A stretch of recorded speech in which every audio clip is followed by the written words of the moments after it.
So in this video we will start the function of kidney. Kidney के various functions होते हैं जैसे कि फॉर्मेशन ऑफ यूरिन, यूरिन का फॉर्म करना, बॉडी में होम्योस्टेसिस मेंटेन करना, इलेक्ट्रोलाइट्स वाटर और एसिड बेस का बैलेंस रखना, यूरिन का एक्सक्रीट आउट करना, production and secretion of erythropoietin and renin. Erythropoietin एक हार्मोन है जो आरबीसी के प्रोडक्शन में काम आता है, एंड रेनिन एक हार्मोन है जो कि हमारे बॉडी में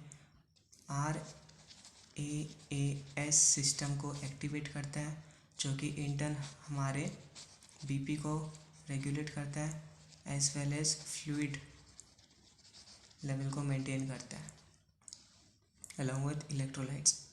फॉर्मेशन ऑफ यूरिन की बात करें तो ये 3 पार्ट्स में डिवाइडेड है: filtration, selective reabsorption and secretion. हर एक पार्ट हम अभी डिटेल में पढ़ेंगे। सो किडनी जो है फॉर्म करता है यूरिन, जो पास करता है टू द ब्लैडर, और टेम्परेरीली वो वहाँ पे स्टोर रहता है so that it can be excreted from the body. Waste product जो है प्रोटीन मेटाबॉलिज्म से एक्सक्रीट होता है। प्रोटीन का मेटाबोलाइज होके हमारी बॉडी में यूरिया बनता है, फिर वो यूरिन में कन्वर्ट होता है along with electrolytes and water levels are controlled, और पीएच जो है वो हमारे बॉडी में मेंटेन रहता है। किसके कारण? क्योंकि वहाँ पे एक्सक्रीशन हो जाता है H+ का। H+ आयंस अगर बॉडी में ज़्यादा रहेंगे तो एसिडोसिस हो सकता है, और H+ अगर ज़्यादा निकल जाएंगे बॉडी से, एक्सक्रीशन अगर एक्सेस हो गया H+ आयंस का, तो हमारी बॉडी में एल्कलोसिस का कंडीशन हो सकता है। Next comes filtration. So it is the first process involved in the formation of urine. कहाँ पे होता है? ग्लोमेरुलर कैप्सूल में। वाटर और इलेक्ट्रोलाइट्स यहाँ से पास करते हैं, और ब्लड प्लाज्मा प्रोटीन्स ये जो है लार्जर मॉलिक्यूल्स है जो कि इसमें से पास नहीं हो पाते हैं, फिल्टर नहीं हो पाते हैं, और ये कैपिलरीज में ही रह जाते हैं। फिल्ट्रेशन जो है पॉसिबल हो पाता है क्योंकि ब्लड प्रेशर क्रिएट होता है because of the varying in diameter of afferent and efferent arterial. जो नेट फिल्ट्रेशन प्रेशर है वो अबाउट 10 mm ऑफ Hg होता है। तो इसको कैलकुलेट कैसे करें? कैपिलरी हाइड्रोस्टैटिक प्रेशर होता है 55 mm Hg, osmotic pressure 30 and filtrate hydrostatic pressure 15 होता है। इन दोनों प्लस करके 55 में से माइनस करेंगे तो हमें जो नेट फिल्ट्रेट प्रेशर है वो मिल जाएगा। दोनों किडनी 1 मिनट में कितना वॉल्यूम फिल्टर कर पाता है उसे हम GFR कहते हैं, और ये नॉर्मली 125 ml पर मिनट होता है, जो कि 180 लीटर पर डे होता है। देखा जाए तो सभी फिल्ट्रेट जो है वो रीअब्जॉर्ब हो जाता है रीनल ट्यूब्यूल में, बट 1% जो है वो एक्सक्रीट हो जाता है as form of urine. Urine के फॉर्मेशन का सेकेंड पार्ट है सिलेक्टिव रीअब्सॉर्प्शन। ज़्यादातर जो फिल्ट्रेट है वो रीअब्जॉर्ब हो जाता है PCT में, बिकॉज जो PCT वो माइक्रोविलाई से लैंड रहता है, जो कि सरफेस एरिया को इंक्रीज़ करता है फॉर द अब्जॉर्प्शन।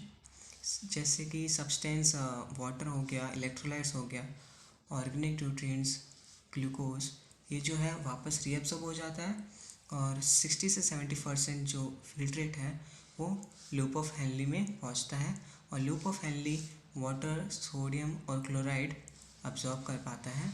जो 15 से 20% ओरिजिनल फिल्ट्रेट है वो DC तक पहुंचता है, और जो कॉम्पोजिशन होता है फिल्ट्रेट का वो बहुत अलग तरह का यहाँ पे देखने को मिलता है DCT में। अब जो स्पेशली सोडियम यहाँ पे एब्जॉर्ब हो जाता है, फिल्ट्रेट फिर वहाँ से एंटर करता है कलेक्टिंग डक्ट्स में, जो कि बहुत ही डाइल्यूट हो जाता है फिल्ट्रेट। बाद में कलेक्टिंग डक्ट्स जो है वो नॉर्मली वाटर को एब्जॉर्ब करता है। तो कलेक्टिंग डक्ट सिर्फ वाटर को एब्जॉर्ब करता है बिकॉज इसलिए ADH जो है वो नॉर्मली एक्ट करता है on collecting duct so that water reabsorption ज़्यादा से ज़्यादा हो और बॉडी के बैलेंस को, डैट इज़ बॉडी फ्लूइड को वापस बैलेंस कर पाए इन एमरजेंसी कंडीशन। जो कॉन्स्टिट्यूएंट है फिल्ट्रेट का, जैसे ग्लूकोज और अमाइनो एसिड, ये हमारे यूरिन में अपीयर नहीं होता बिकॉज जो ग्लूकोज है हमारी बॉडी को नीड होता है, और amino acids are also essential for a body normal growth and development. Reabsorption of nitrogenous product जैसे कि यूरिया, यूरिक एसिड और क्रिएटिनिन बहुत ही कम होता है। ये जो है यूरिया, यूरिक एसिड और क्रिएटिनिन, ये हमारी बॉडी के लिए हार्मफुल होता है, जिसकी वजह से हमारी बॉडी से वो एक्सक्रीट आउट हो जाते हैं। रीनल थ्रेशोल्ड एक किडनी का मैक्सिमम कैपेसिटी है कि वो ब्लड को फिल्टर कर पाए और जो सब्सटेंस है वो वापस से रीअब्सॉर्ब कर ले। तो समरी देखें तो यहाँ पे फिल्ट्रेट एंटर होता है पीसीटी में, और पीसीटी में ग्लूकोज, वाटर, इलेक्ट्रोलाइट्स एब्जॉर्ब होते हैं, और फिर 60 से 70% जो है वो फिल्ट्रेट वो एंटर करता है लूप ऑफ हेनली में। लूप ऑफ हेनली में वाटर, सोडियम और क्लोराइड एब्जॉर्ब होता है। फिर 50 से 20% डीसीटी में एंटर करता है। डीसीटी ने नॉर्मली सोडियम का अब्जॉर्प्शन करवाता है, और जो फाइनली जो कलेक्टिंग डक्ट तक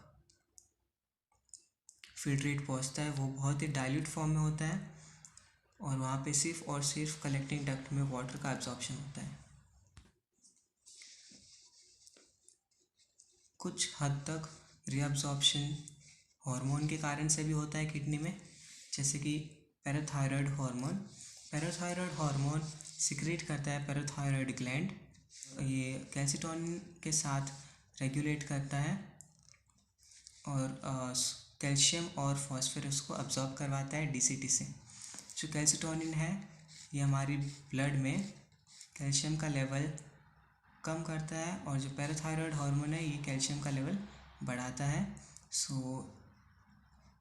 it acts on the kidney so that calcium का रीअब्जॉर्प्शन और एलिमिनेशन हो सके।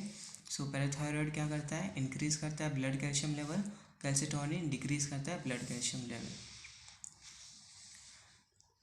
अब एडीएच जो है पिट्यूटरी ग्लैंड से सिक्रीट होता है,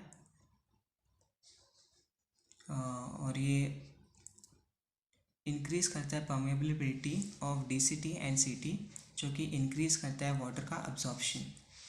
एल्डोस्टेरोन जो है एड्रिनल कॉर्टेक्स से रिलीज़ होता है, इंक्रीज़ करता है absorption of sodium and water, और ज़्यादा से ज़्यादा वो पोटेशियम का एक्सक्रीट आउट करवाता है। जो हार्ट का एट्रियल वॉल है वहाँ से ANP एट्रियल नाइट्रोयूरेटिक पेप्टाइड का रिलीज़ होता है। जब ब्लड वॉल्यूम बढ़ जाता है तब ये हार्मोन सिक्रीट होता है। क्योंकि वहाँ पे आर्टेरियल वॉल जो है वो स्ट्रेच आउट हो जाता है, जो कि इंडिकेट करता है कि ब्लड का वॉल्यूम बहुत ही ज़्यादा हो गया। सो किडनी के पास एक हार्मोन जाता है ANP नाम का, जो कि किडनी वाटर का रीअब्जॉर्प्शन कम करे और वो ज़्यादा से ज़्यादा बॉडी से एक्सक्रीट आउट हो जाए। सो पीसीटी और डीसीटी वाटर का रीअब्जॉर्प्शन कम कर देता है, और जो ब्लड वॉल्यूम है वो नॉर्मल में आ जाता है। नाउ ट्यूबुलर सिक्रीशन, सब्सटेंस जो हमारी बॉडी को रिक्वायर नहीं है, फॉरेन मटेरियल्स जो रिक्वायर्ड नहीं है जैसे कि ड्रग्स, वो फिल्टर आउट हो जाते हैं, और ये सब्सटेंस जो है वो क्लियर हो जाता है, बॉडी से निकल जाते हैं by secretion from peritubular capillaries into filtrate within CT. Peritubular capillaries जो है पार्ट होता है एफरेंट आर्टेरियोल का, जो कि नेफ्रॉन के अराउंड होता है, एंड वो जो भी सब्सटेंस हमारी बॉडी को रिक्वायर नहीं होता वो वापस से वहाँ से एक्सक्रीट कर देता है इनटू द सीटी, so it is remove from the body. इसी हमने पढ़ा यूरिन का फॉर्मेशन। नाउ इसके कॉम्पोजिशन के बारे में पढ़ते हैं। यूरिन एक क्लियर और अम्बर कलर का लिक्विड होता है, जो कि कलर जो है वो प्रेजेंस किसके कारण होता है, यूरोबिलिन के कारण होता है, जो कि एक बाइल पिगमेंट है। इसके पीएच रेंज करता है 4.5 से 8, जो कि स्लाइटली एसिडिक होता है, विच इज़ एवरेज 6। एक हेल्दी पर्सन जो है 1 से 1.5 लीटर यूरिन पास आउट करता है प्रतिदिन। कॉन्स्टिट्यूएंट्स की बात करें तो वाटर 96% यूरिन में होता है, यूरिया 2%, यूरिक एसिड, क्रिएटिनिन, बाकी के जो कंपोनेंट्स है वो 2% होते हैं। स्पेसिफिक ग्रेविटी की बात करें तो ये 1.010 से 1.030 होता है। In next class we will discuss about the electrolyte balance. Thank you.